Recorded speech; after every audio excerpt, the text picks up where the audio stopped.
Welcome to Cheating the SAT Guide. My name is Jonathan Milman, and I have had 10 years of tutoring and teaching experience specifically for the SAT.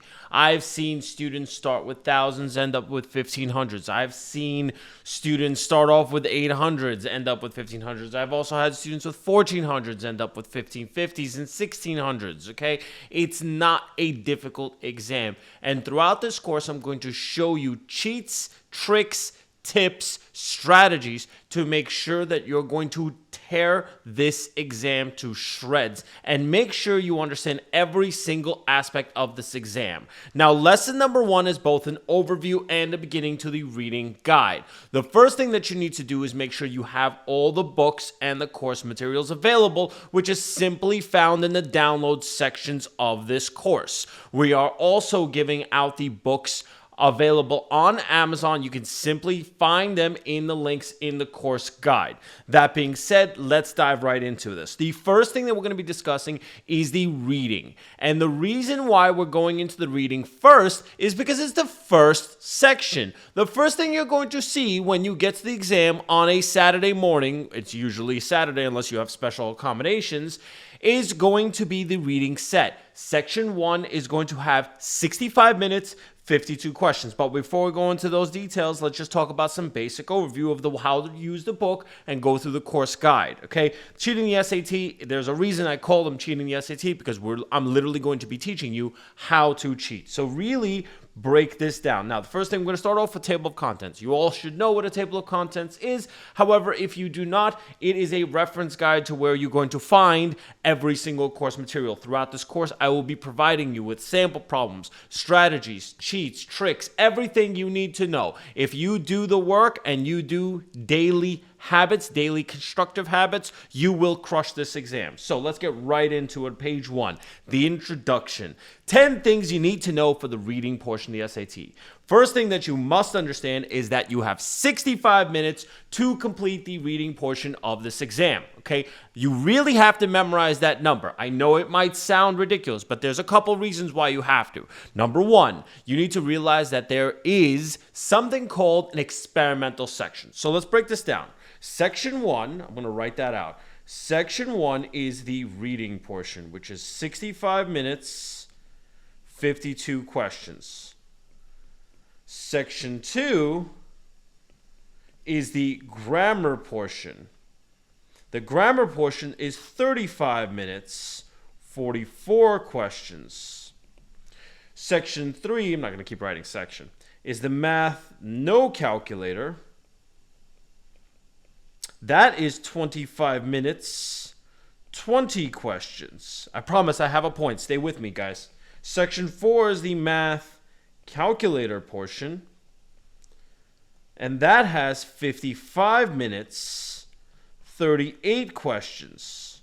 Okay? Now, you need to understand format, and I'll tell you why. Because sometimes, and this is your very first cheat, sometimes there is a Section 5. We call this the experimental section. Why? Because it actually is experimental. The College Board, the makers of the exam, are trying to test future questions. That being said, here's what's fun. This experimental does not count. Now that makes things a lot of fun. If it doesn't count, and here's a question for you. If it doesn't count, well, I'll give you a couple of options. Option A, you do it anyway because you're a fantastic student. Option B, you put your head down and take a nap. Option C, you follow what John says. Cheat. And possibly, not telling you to do this, but go back to another section and perhaps do that section. For example, let's just say you finish the reading, you finish the grammar, you finish the math, you finish the entire exam, and all of a sudden you have a Section 5, and a Section 5 is a 47-minute, I'm giving you an example. I don't know. We don't know. They vary, okay? 47-minute, 30-question history section. I don't know. Something, okay? And it's all a bunch of history. Now, you know that this doesn't count. You know that You went through my entire course. You know exactly what to expect. Every question, every passage, every detail is outlined. So section 5, all of a sudden, you know it's experimental. It's not going to count. I don't care what the proctor says. It doesn't count. It's just not true. That being said, you get the experimental section, and, well, now you say to yourself, okay, well, there was one really hard reading passage that I didn't actually get to finish. Guess what you're going to do now? Oh my God, I think you have some extra time to finish. I think you actually have another 47 minutes to finish that section. Make sure you know the format of this exam, because you'll be able to tell an experimental section like that. Make sure you understand that. And if you do, that'll give you all the time you need. One of the main reasons why I say time is not a problem. You just need to know what you're doing. So that being said, let's get back into this. Section number 2. The reading portion consists of 52 questions, 5 passages. Okay?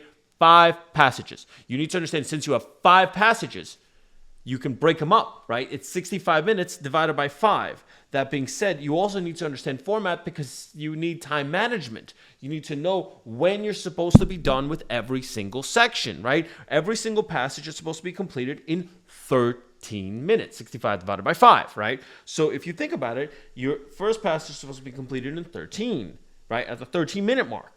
Then the next one is going to be 26 minutes. Then the next one's 39. Next one's 59. 52. Guess I'm doing reading, I'm not doing math. And the following is going to be 65, right? First passage, second passage, third passage, fourth passage, fifth passage. Make sure you have a stopwatch on you, because I've seen a lot of screwy stuff when it comes to proctors. Proctors sometimes are not exactly fully familiar with the SAT. So be careful and make sure you are timing yourself, okay? You do not want to start playing this stupid game of, oh, I don't know if I have enough time. I don't know. You don't want to do that. You want to know exactly where you are every single step of the way without any issues ever. So that being said, make sure you memorize the multiples of 13, which is 13, 26, 39, 52, and 65.